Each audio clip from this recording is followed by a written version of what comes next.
thought we best check in with the man that usually occupies this seat, the general. Well, I tell you what, is turncoat too harsh? No, I think it's appropriate. Here's what I'm thinking. You look at the Crows. What are they? Bottom six, power, bottom six. Bottom six. Where are Bulldogs coming? Top five. Top five. He's just abandoned ship. And the you general. know what? He's an ambassador for both Port Adelaide and the Crows, which makes it worse. And reports filtering back too that the general is just parading around Footscray in his Western Bulldogs jacket, being wined and dined. I tell you what, gun for hire. Phil Smyth, he's on the line. Phil, how much of that was true? Yes, you're lucky I'll even talk to you now. I'm with the Bulldogs, sitting nice and comfortable in fifth spot. I don't mind telling you, Baz looking good.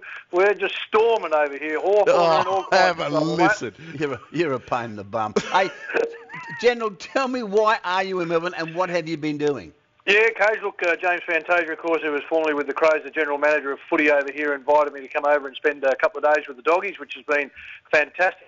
So, they're trying to learn a bit from me. That took about 30 seconds, and I'm trying to see how much I can glean from them. So this morning, arrived at Bulldogs training, watched the weight workout, and some of the boys went at it pretty hard. Then I was allowed to go into whichever meeting I wanted with the midfield coach, the defensive coach, or the forward line coach. So went in with Leon Cameron and the midfield players and the coach. It was really interesting. All set up on a board in there. They've got a beautiful room. He talked to the players about how they're going to defend Hawthorn in the ruck, how they're going to attack and what they're looking for. Then the lights go out. They have a DVD. He's got the red spot laser and he points to everything. They stop it at certain points. Very thorough. They come out of that. Then they have a discussion again just on the key points. Then the boys are out on the track, 35-minute training. Well, I was lucky. I was allowed to go right out, middle of the ground, listen to everything that was going on. And I guess it was seen as a light workout. Probably about 20 minutes into it, Rodney Eade had had enough. He thought the boys were being a bit sloppy. Well, he brought him in, and did he give him a fair spray? I don't mind telling you. The next drill after that was electrifying, and so the next 10 minutes the boys came off the track from that and then stretched down, and then it was in for the main team meeting with Rodney Eade, and he went through what he was expecting in tomorrow night's game. I can tell you this, if you sit in a meeting with Rodney Eade after about 10 minutes, you're ready to go yourself. Really? I was in the back seat just observing. I'm thinking, Jesus is motivational. And he's got that about him. He starts off slow, and he's got the build-up. He's set the demands, and he's put some things in place of what they want for the rest of the year. Came out of that meeting, went into another meeting with all the coaches, and we just discussed a whole range of things of, what happened when I was coaching, things that they look at. It was just a general coaches meeting.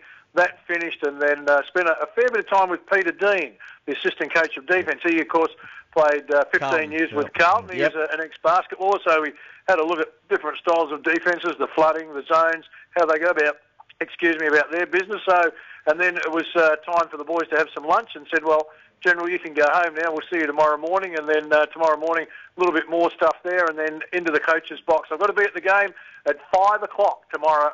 Boys, the game doesn't start till 7:10, so all the boys come in, spend some time with the players. I get to see everything they do from right up till they run out on the field, and then up in the coach's box with Rodney Eade. Oh, what an experience that will be. So it just listening to you now, General, it just shows you an insight on just how professional the game of AFL football is today. It's an amazing thing, isn't it? Oh, absolutely, no doubt about it, Coach. Look, all the clubs would be fairly similar in their approach. I mean, they do not leave a stone unturned. And when you go into the video analysis room where they slice it up, talk about what they've done in previous games, what they're trying to do now, it is magnificent. They're building a fantastic facility down there. I mean, the Bulldogs have traditionally been seen as the battlers. I think that, they're not flush with money, but, James Fantasia and the club have done a fantastic job, and they are unbelievably professional. Full credit to them. How much time do they sort of spend on talking about the opposition?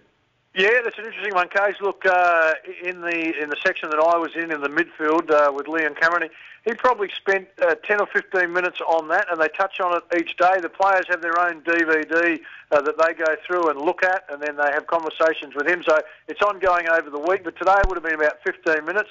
Then Rodney Eade's meeting goes for 15 minutes. Then when they come back out of the meeting, they actually go into another room they've got indoors, and they do a walkthrough. That probably went for about 15 minutes. So I reckon at the end of the day, if you turn up tomorrow and you do something you're not supposed to, the coach is going to give you a fair workout.